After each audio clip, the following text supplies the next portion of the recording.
आकर के मैं अपनी वाणी को विराम देती हूँ। धन्यवाद। अब माननीय मंत्री जी का जवाब। सम्माननीय उपसभापति महोदय, 2 दिन से चलने वाली इस चर्चा में सदन के सभी सदस्यों ने इस बिल के प्रति अपनी सहमति व्यक्त करी। तो सबसे पहले तो मैं सब सदस्यों के प्रति आभार व्यक्त करता हूं कि उन्होंने बड़ी संवेदनशील विषय पे अपनी इस प्रकार की सहमति व्यक्त करी है। लेकिन सबसे पहले विषय इसी से चर्चा से प्रारंभ होना चाहिए कि जब हम विकास की बात करते हैं और विशेष रूप से वाइल्ड लाइफ की बात करते हैं तो हमारा देश एक ऐसा देश है जहां पे जन, जंगल और जमीन एक साथ है। दुनिया में जब हम कहीं भी जाते हैं, पर्यावरण की वार्ताओं में जाते हैं, तो हमारा हमेशा दुनिया के सभी देशों से ये कहना होता है कि हमारे जंगल बायोडायवर्सिटी की दृष्टि से, संस्कृति की दृष्टि से, लाइफस्टाइल की दृष्टि से दुनिया के अन्य देशों से भिन्न है। और इसलिए भारत में जो वन हम जिसको कहते हैं वो सांस्कृतिक महत्व के इसलिए भी हैं कि इस समय अभी 5 साल बाद जब यूएस में इंटरनेशनल फॉरेस्ट कॉन्फ्रेंस हुई तो दुनिया ने भी इस बात को स्वीकार किया कि फॉरेस्ट पीस के लिए भी है, शांति के लिए भी है। और भारत ने अपना जो ज्ञान जिसको हम कहते हैं, जंगल में हमारे उपनिषदों की, वेदों की रचना हुई और इसलिए जो लंबे समय से हमारे लोग इस वन क्षेत्र में रह रहे हैं उनके अधिकारों की रक्षा भी महत्वपूर्ण है। मैं विषय को यहीं से प्रारंभ करूंगा। मनोज जी ने विषय उठाया और अभी संजय जी ने भी विषय उठाया। ये बात अलग है, मेरे को आज तक समझ में नहीं आ रहा मनोज जी ने कल यूएस के रास्ते पे जाने को क्यों कहा। लेकिन हमने जब ये बिल बनाया, हमारे यहाँ पे फॉरेस्ट राइट एक्ट है, हमने कूनों में भी जो जिनको भी पुनर्स्थापित किया, मैं विस्थापित नहीं, हमने पुनर्स्थापित किया है। लेकिन जब पुनर्स्थापना का ये जो प्रोसेस चलता है, इसमें जो हमारी कम्युनिटीज हैं, फॉरेस्ट ड्वेलर्स हैं, ट्राइबल्स हैं, इनके लिए हमने इस बिल में क्या प्रोविजन किया। In section 35 of the Principal Act, after subsection 3, the following subsection shall be inserted, namely section 3B. हमने क्या इस बिल में प्रोविजन किया है? Till such time as the right of the affected persons are finally settled under section 19 to 26A, both inclusive except clause C of subsection 2 of section 24, the state government shall make alternative arrangement required for making available fuel, fodder and other forest produce to the persons affected in terms of their right as per the state government record. But उससे पहले हमारा ये जो कहना है कि उनके जो स्थानीय जो उनके fuel, fodder, other forest produce, उनके जो राइट्स हैं वो तब तक पूरे माने जाएंगे जब तक कि उनका पूरी तरीके से पुनर्स्थापन ना हो जाए। ये इस बिल की संवेदनशीलता को दिखाता है। दूसरा, where a community reserve is declared on a private land under subsection 1 of section 36C of the Community Reserve Management Committee shall consist of the owner of the land, a representative of the State Forest or Wildlife Department under whose jurisdiction the community reserve is located, and also the representative of the panchayat concerned or the tribal communities as the case may be. तो हम जो पुनर्स्थापन चाहते हैं, हम सबके सहयोग से, सबके विकास से और सबको साथ लेकर चलते हैं। यही प्रधानमंत्री नरेंद्र मोदी जी का मंत्र है, सबका साथ, सबका विकास, सबका विश्वास, सबका प्रयास। मैं विशेष रूप से सदन की स्टैंडिंग कमेटी को भी धन्यवाद देना चाहता हूं। और बिल जब भी स्टैंडिंग कमेटी के सामने जाता है, सेलेक्ट कमेटी के सामने जाता है, तो निश्चित रूप से कुछ सजेशन भी आते हैं, अच्छे इनपुट भी आते हैं, कमेटी का विजडम भी होता है, स्टॉक होल्डर कंसल्टेशन भी होता है और ये आवश्यक है। और जयराम जी की कमेटी में गया, जयराम जी ने 3 विषय हमें कहे। पहला कैप्टिव एलिफेंट के लिए। दूसरा उनका कहना था हमने स्टेट स्टैंडिंग कमेटी को एक्स्ट्रा पावर कर दी। और तीसरा जयराम जी का कहना था कि उन्होंने जिस तरीके से सूची को इस बिल में लगाने को कहा था उस हिसाब से हमने सूची को नहीं लगाया।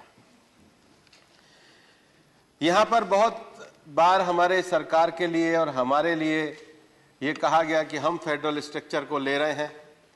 ये तो वाइल्ड लाइफ की पावर ही जब आई, जब 42nd अमेंडमेंट आपके समय में आया, आपने स्टेट की पावर लेके कॉन्करेंट लिस्ट में इसको लिया संवर्ती सूची में। नहीं, प्लीज आपस में बात कर, प्लीज आप भी समझ लो। तो ये आवश्यकता होती है, हमारा संविधान गतिशील संविधान है। इसी सदन ने इसी सरकार के नेतृत्व में जीएसटी जैसा हिस्टोरिक लॉ बनाया जिसमें राज्य की विधानसभाएं और केंद्र की संसद ने अपनी पावर एक जीएसटी काउंसिल को दी और देश के फेडरलिज्म को कोऑपरेटिव और फ्रेंडली जो संघवाद है उसमें परिवर्तित किया, सहकारिता को सहभागिता में परिवर्तित करके देश को आगे बढ़ने के लिए प्रेरित किया। और इसलिए मैं ये कहना चाहता हूं कि अब अगर हम राज्यों में ज्यादा पावर देना चाहते हैं तो आपको क्या आपत्ति है? प्लीज आर्गुमेंट को ट्विस्ट कर रहे हैं। नहीं, मैं ट्विस्ट नहीं कर रहा, मैं आर्गुमेंट का जवाब दे रहा हूं। एक मिनट प्लीज। देखिए, ईमानदारी से आप सुनिए जो मैंने कहा आज एक state board on wild life है, उनके कुछ अधिकार हैं, चीफ मिनिस्टर उस स्टेट बोर्ड की अध्यक्षता करते हैं। अभी आप क्या कर रहे हैं इस बिल से? वो स्टैंडिंग कमेटी होगी उस state board of wild life की, मिनिस्टर कंसर्न उसकी अध्यक्षता करेंगे और 10 सदस्यों की एक समिति बनाई जाएगी। सब अफसर होंगे, सब रबर स्टैंप होंगे। यही तो मेरी चिंता ये है। आप अधिकार नहीं छीन रहे हैं, आप state board of wild life को कमजोर कर रहे हैं, मुख्यमंत्री को हटा रहे हैं मंत्री और अपने एक मंत्री को वहां बिठा रहे हैं, आपके नहीं, स्टेट के मंत्री को बिठा रहे हैं। हमारा सुझाव यह था कि इस 10 सदस्यों वाले समिति में आप बाहर से 4 या 5 विशेषज्ञ लाए जो इंडिपेंडेंट एक्सपर्ट रहे, सिर्फ गवर्नमेंट ऑफिशियल की एक समिति मत बनाइए। यही आर्गुमेंट था। आपने अपना पॉइंट गलत आप कह रहे हैं कि हम कह रहे हैं कि अधिकार छीन रहे हैं। माननीय मंत्री। माननीय उपसभापति महोदय, ये देश में कैसी राजनीतिक बहस हम खड़ा करना चाहते हैं? जब हम संसद को पढ़ते हैं और जब हम संसदीय परंपरा को पढ़ते हैं तो मंत्रिमंडल सामूहिकता के आधार पर काम करते हैं, मुख्यमंत्री तो उसका नेतृत्व करते हैं और देश की जनता उनको चुनती है। तो क्या आप देश की जनता में अविश्वास करते हैं? क्या उन्होंने, देश की जनता ने अपनी पूरी बुद्धि क्षमता का उपयोग करके अपने जनप्रतिनिधियों का चुनाव नहीं करा, एक दल को सत्ता नहीं सौंपी? तो इसका मतलब आप ये मानते हैं कि अगर किसी मंत्री की अध्यक्षता हो गई तो गलत हो गई क्योंकि वो जनप्रतिनिधि है, वो संविधान की ओथ ले रहा है, वो संसद की ओथ ले रहा है? ये किस तरीके से लोकतंत्र को हम देखना चाहते हैं? लोकतंत्र में जनता के चुने हुए प्रतिनिधि को चेयरमैन के काम करने का अधिकार है। हमने अधिकार में राज्यों को ज्यादा निर्णय लेने में सक्षम बनाया है जो संघवाद को मजबूत करता है। और यहां पर मैं ये भी कहना चाहता हूं कि आपने ये कहा कि हमने रिलीजियस के अलावा अदर पर्पस क्यों करा। आप ही को पता है कि सेक्शन 38 जो है इस बिल का, जो 72 में बना है, जिसको आप क्लेम करते हैं, हम कहते हैं अच्छा बिल है, 72 से बिल काम चल रहा है। 2004 में आपके सरकार के समय में रहते हुए हमने अंतर्राष्ट्रीय संधि के प्रति आश्वासन भी दिया था। 1976 से हम उस संधि के सदस्य हैं।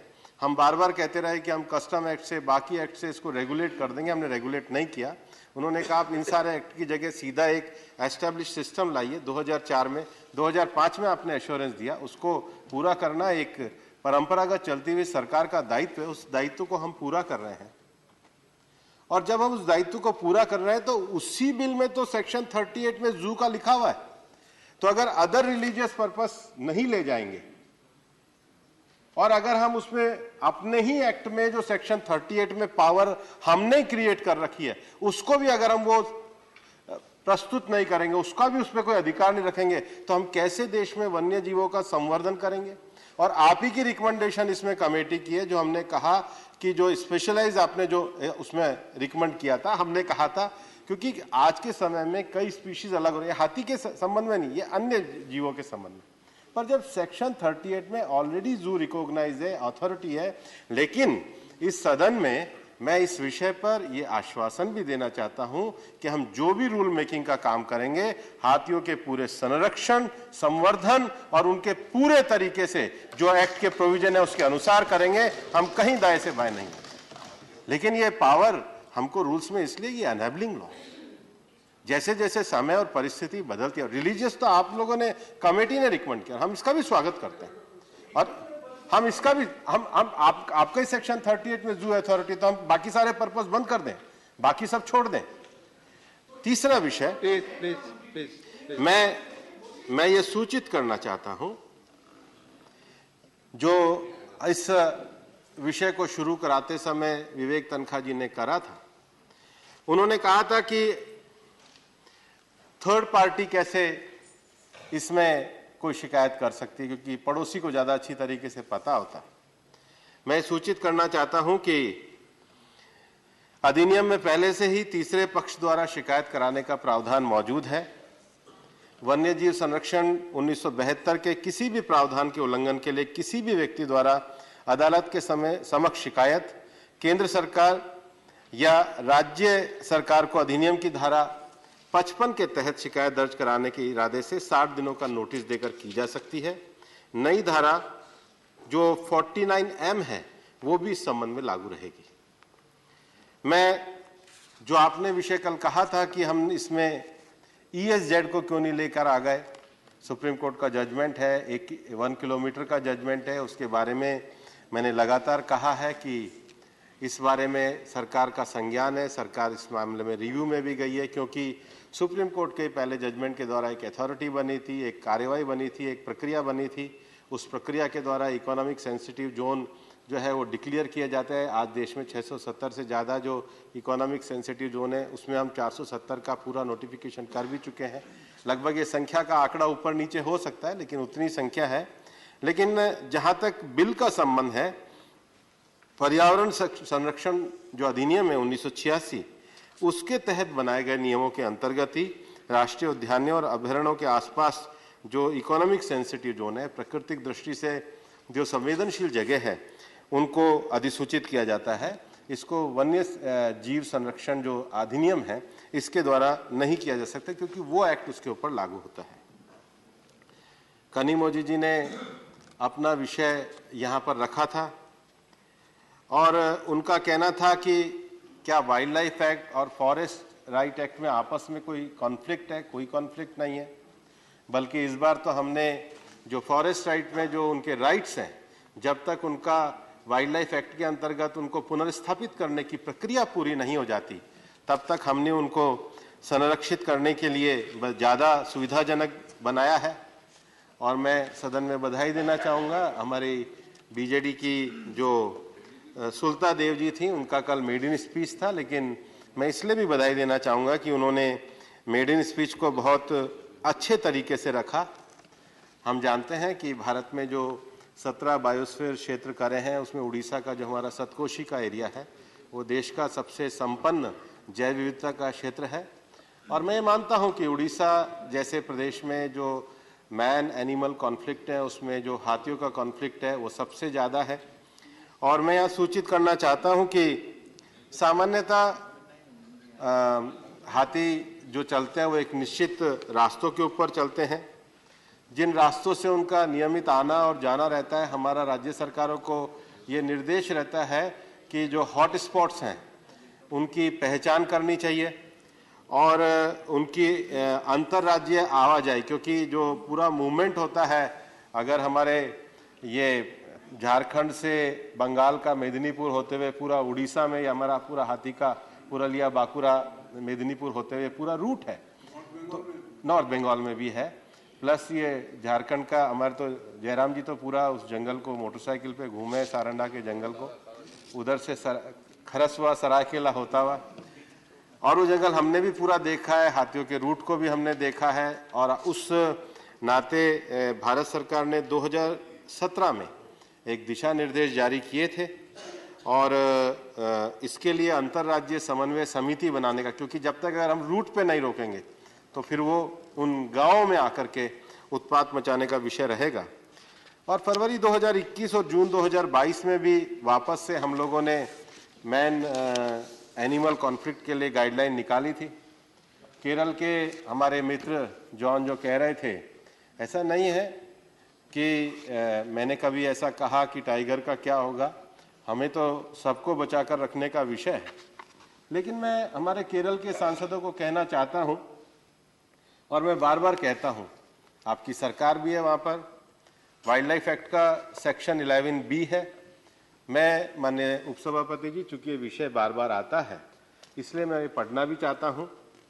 The chief wild life warden or the authorized officer may, if he is satisfied that any wild animal specified in Schedule 2nd, Schedule 3rd or Schedule 4th has become dangerous to human life or to property, including standing crops or any land, or is so disabled or deceased as to be beyond recovery by order in writing, and stating in the reason therefore permit any person to hunt such animal or group of animals in a specified area or cause as such animal or group of animal in that specified area to be hunted। तो आपको पूरे राज्य में vermin bore करने की क्या जरूरत है? जिस क्षेत्र में नुकसान है आपको पावर है। फरवरी 2021 जून 2022 में हमने गाइडलाइन निकाली है, केरल सरकार ने 11 बार उसका प्रयोग किया है। आप बार बार ये विषय को उठाकर लोगों की सेवा नहीं करते, राजनीतिक विषय क्यों बनाते हैं? मैं ये कहना चाहता हूं कि जो अधिकार आपके अंतर्गत है, जिस अधिकार के लिए हमने गाइडलाइन निकाल रखी है, जिस अधिकार को हमने कानून के द्वारा दे रखा है, आप उस अधिकार का प्रयोग नहीं करते। राज्य की जनता को भी हम कहते हैं, क्यों आप इसका प्रयोग नहीं करते? जब सरकार की गाइडलाइन है, केवल हमारे को केवल भाषण देना है, केवल हमारे को केवल किसी भी विषय को गुमराह करना है। Please no John please John no. और इसलिए मैं ये कहना चाहता हूं,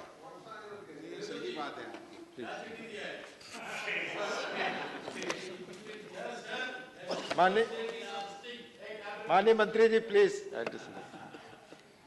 और इसलिए मेरा माननीय उपसभापति जी सदस्यों से कहना है कि हमारा जो मुख्य विषय है, वन्य जीवों का भी संरक्षण होना चाहिए, स्थानीय समुदायों का भी संरक्षण होना चाहिए, और जो हमारे समुदाय लंबे समय से वहां पर रहते आ रहे हैं, अगर आज उसका प्रे एरिया जो हमारे प्रफुल्ल पटेल जी ने अपने भाषण में कहा, निश्चित रूप से हम जो भी जंगल है उसके प्रे एरिया की सबसे पहले जाकर के चिंता करते हैं।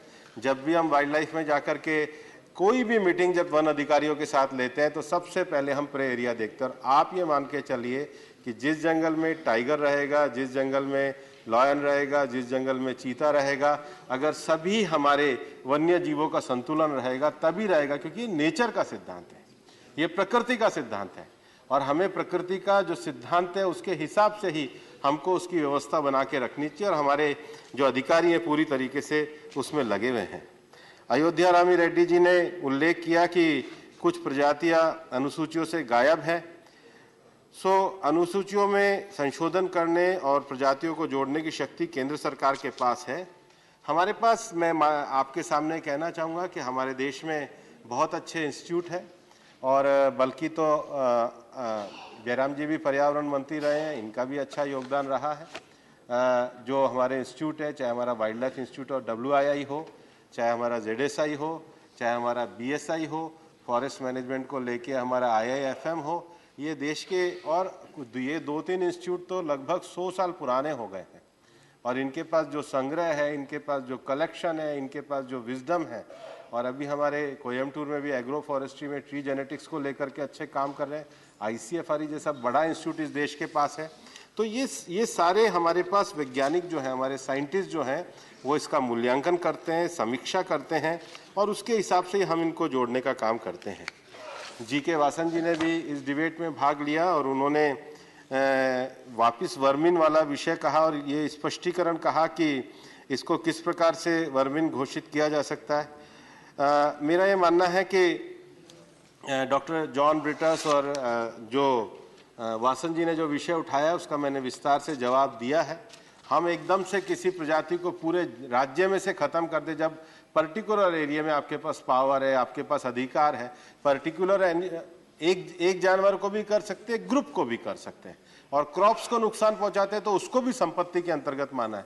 तो मेरा मानना है कि राज्य सरकारों को अपनी विजडम के साथ, अपनी नीति निर्णय के साथ और सबसे ज्यादा अपनी गरीब जनता के हक में त्वरित रूप से निर्णय लेने चाहिए। निर्णय लेने के लिए सरकारें चला करती हैं, जो केंद्र सरकार लेकर के दिखाती है, इसका भी अनुकरण करना चाहिए। मैं ये कहना चाहता हूं कि डॉक्टर अनिल हेगड़े ने जो फसल नुकसान के संबंध में विषय उठाया, अगर केवल मैन एनिमल कॉन्फ्लिक्ट में केवल मनुष्य का नहीं, उसका नुकसान के लिए भी हमने पूरी एडवाइजरी जारी करी है। जोशमणि जी ने अपने जो विषय में दावा न्यायाधिकरण के संबंध में मैं सूचित करना चाहता हूं कि उसमें भी जो अगर किसी व्यक्ति की मृत्यु होती है या चोट लगती है तो हमारे पूरे एडवाइजरी में हमने पूरी राशि और उसको देने की एक व्यवस्था भी करी है। और रविंद्र कुमार जी ने अपने विषय को रखते हुए जो पालतू और बंदी हाथियों को एक अलग श्रेणी में शामिल करने के लिए सूचित किया है कि बंदी पशुओं को अलग से रखा जाए, उसकी कोई आवश्यकता नहीं, क्योंकि इसमें एक्ट में पूरा प्रोविज़न हम लोगों ने पूरे तरीके से किया है। महोदय, मैं आपके सामने ये कहना चाहता हूँ कि हमारी सरकार पूरे तरीके से इस बात के लिए है कि देश में वन्य क्षेत्रों का दायरा भी बढ़े, और वन्य क्षेत्रों के दायरे को बढ़ाने के लिए मैं कुछ तथ्य आपके सामने रखना चाहता हूं। आप मुस्कुराइए मत, मैं नहीं, बहुत सारे सदस्यों ने ये कहा है कि हम अंधाधुंध परमिशन दे रहे हैं, हम बिना देखे हुए परमिशन दे रहे हैं, और हमारे जो केतकर जी जो कह रहे थे कि सरकार पूरे तरीके से जंगलों को कटवा रही है। मैं ये बताना चाहता हूँ कि सन 2004 से और 2014 तक 10 सालों में देश में 2,26,682 हेक्टर जो है ये डाइवर्ट हुआ, तो एवरेज ईयर जो है वो 28,372 हुआ, जबकि जो एनुअल जो कंपनसेटरी 22,668 हुआ, जबकि हमने अपनी सरकार के समय में 1,30,000 जो 2014 से 2022 तक 1,30,703 हेक्टर जो है वो हमारा डाइवर्ट हुआ, जो एनुअल है उनके 22,000 जो पिछले 10 साल था उसके मुकाबले में केवल 16,337 हुआ। तो हमने कम जंगल डाइवर्ट किया और ज़्यादा देश का विकास करा। मैं ये भी कहना चाहता हूँ जो कंपनसेटरी अफॉरेस्टेशन है, अगर 10 सालों का औसत देखा जाए तो 28,372 हेक्टर था, जो बढ़कर के केवल अगर एनुअल देखा जाए तो 37,845 हेक्टर हुआ है। तो हमने देश में जो ग्रीन कवर बढ़ाने का जो हमारा कमिटमेंट है उसको भी बढ़ाने का प्रयास किया है। राकेश सिन्हा जी ने हमारे इकोनॉमी, इकोलॉजी और एनफोर्समेंट के विषय को कहा, और निश्चित रूप से देश के इसको बढ़ाने के लिए इसकी बहुत आवश्यकता है। प्रफुल्ल पटेल जी ने एक और जो कहा कि नेशनल हाईवे और रास्ते के विषय में WII के साथ मिलकर, जयराम जी को ही पता है, कुछ अच्छे डिज़ाइन भी बनाए, और देश में पहला अच्छा प्रयोग पेंच में भी हुआ था जब हम ऊपर से हाईवे को लेकर के गए। अभी अलवर में सिरिस्का के पास भी एक ऐसा अध्ययन चल रहा है ताकि जो हमारे जानवर नीचे उनका जो एरिया है वो भी डिस्टर्ब ना हो। और सबसे बड़ी बात है कि एक अगर आप जितना वन्य क्षेत्र में जाते हैं आपको प्रकृति के साथ उतना ही जानने का, सीखने का, स्वभाव का अवसर मिलता है। तो डिज़ाइन भी हमने इस प्रकार से कहा है कि हमारा पूरा फ्लोरा और फोना अव्यवस्थित ना हो, बल्कि अभी तो नेशनल वाइल्ड लाइफ बोर्ड में हमने ये भी कहा है कि जो तार निकाले जाते हैं, बाकी भी जो उपयोग किया जाता है, उसके जो मिटिगेशन मेजर्स है उसमें क्या तरक्की हुई, उसकी भी रिपोर्ट हमने मांगी है, ताकि जो हमने लक्ष्य तय करे थे जंगल के कंपनसेटरी अफॉरेस्टेशन के लिए, उन लक्ष्यों को पूरा किया गया नहीं किया गया, उसके लिए भी हमारी सरकार पूरी तरीके से प्रतिबद्ध है। बल्कि हमने रेलवे के साथ WII, रेलवे और पर्यावरण मंत्रालय साथ बैठे हैं। देश में जो 1800 किलोमीटर का एक ऐसा क्षेत्र हम लोगों ने पहचान करा है जहां से हाथियों का अधिकतम निकलने का रास्ता है, उनके डिज़ाइन को लेकर WII ने अपने कुछ सजेशन दिए, रेलवे ने कुछ जगह पे उसको प्रयोग के तौर पे भी आगे बढ़ाने की बात करी है। सुष्मिता जी ने अपने विषय को रखते समय ये कहा कि हम बायोलॉजिकल डाइवर्सिटी एक्ट में क्यों नहीं संशोधन ले आए। बायोलॉजिकल डाइवर्सिटी एक्ट नियोगा प्रोटोकॉल में एक अलग संधि के नाते हम लोग उस विषय को करते हैं, और उसमें जो सबसे बड़ा विषय है बायोलॉजिकल डाइवर्सिटी में जो वल्नरेबल कम्युनिटी है, जिनके ABS राइट हैं, वो ABS राइट उनको एश्योर होकर कैसे मिले, सरकार उसके लिए पूरी तरीके से प्रतिबद्ध है। और ये जो हमारा वाइल्ड लाइफ का एक्ट है, ये अलग संधि से है, दोनों का कुछ समानता है, लेकिन कुल मिलाकर के दोनों के क्षेत्र अलग अलग हैं, और इसलिए उसमें पेटेंट, कॉपीराइट बाकी ज़्यादा है। अगर वाइल्ड लाइफ एक्ट में देखा जाए तो जंगली जीवों का संरक्षण, उनका अवैध व्यापार, ये ज़्यादा है। तो दोनों में समानता होते भी अलग अलग कार्यक्षेत्र हैं। उसी के साथ इंदु गोस्वामी जी, अब्दुल वहाब जी, कामाख्या प्रसाद जी और प्रियंका जी ने विषय उठाया था कि गुड़गांव में अरावली को लेकर के क्या कर रहे हैं। मैं आपको बताना चाहूँगा कि अरावली को लेकर के पूरा जो वहाँ के ज़मीनों का पूरा एक हरियाणा सरकार ने पूरा अधिग्रहण किया है, और इसको पूरे जोन को हम किस प्रकार से हरा भरा रखें, क्योंकि दिल्ली में जो राजस्थान के थार के मैदानों से भी जो हवा आती है या जो रेत आती है, उसके लिए अरावली एक बड़ी भूमिका निभाते हैं। वो निश्चित रूप से काम चल रहा है। शंभू शरण जी, संजय जी के सीमा द्विवेदी जी ने अपने विषय रखे, अन्य भी सदस्यों ने विषय रखे हैं। मेरा ये मानना है कि निश्चित रूप से बिल को रखते समय सदन की कंसेंसस करना जरूरी है। फिर भी जयराम जी, जो आपने आशंकाएं जताई है, मैं आपको आश्वासन देता हूं कि इसके लिए जो नियमों में जो ज़्यादा व्यवस्था है, क्योंकि ऑलरेडी सेक्शन 38 का भी पालन करना है, उसको भी हम संरक्षित करके रखना चाहते हैं। हाँ, ये जल्लीकट्टू जी बालू जी ने कहा है, वो निश्चित रूप से तमिलनाडु की हमारी सांस्कृतिक परंपरा और उसका हिस्सा है, न्यायालय के भी निर्णय हैं, और हमारा मानना है कि इसमें निर्णयों का भी पालन होना चाहिए और उसके साथ साथ परंपरा का और संस्कृति का भी पालन होना चाहिए। दोनों का समन्वय बना करके रखा जाना चाहिए। मेरा इस सदन से अनुरोध रहेगा कि एक संवेदनशील विषय था जिस पर प्रकृति, जन जीवन, जंगल और सबके बारे में हम लोगों ने बड़ी संवेदना के साथ विषय रखा है, और निश्चित रूप से जो कल मैं अपने विषय को दोहराना नहीं चाहता हूँ, साइटिस में इस बार जिस प्रकार से भारत ने अपनी उपलब्धियां करी है, आने वाले समय में भी हम दुनिया में जब पर्यावरण की बात करते हैं और माननीय प्रधानमंत्री जी की जिसको environment friendly lifestyle mission life की बात करते हैं, तो उसमें इस देश का जंगल भी सुरक्षित रहे। और उसके साथ साथ मैं अपनी बात को अंतिम रूप देते समय कहना चाहूँगा कि बहुत सारे लोगों ने बर्ड्स की बात करी, और उसके लिए हमारे देश के वेटलैंड बहुत महत्वपूर्ण हैं। एक रामासर ट्रीटी है जिसके अंतर्गत अपने ऐसे वेटलैंड जिनको आप अंतर्राष्ट्रीय दर्जा दिला के संरक्षित करना चाहते हैं। भारत ने आज़ादी के 75वें वर्ष में देश की 75 वेटलैंड अब हमारी रामासर साइट्स में, जो हम सब लोगों के लिए गौरव का विषय है। बहुत बहुत धन्यवाद। The question is that the Wildlife Protection Amendment Bill 2022 as passed by Lok Sabha be taken into consideration.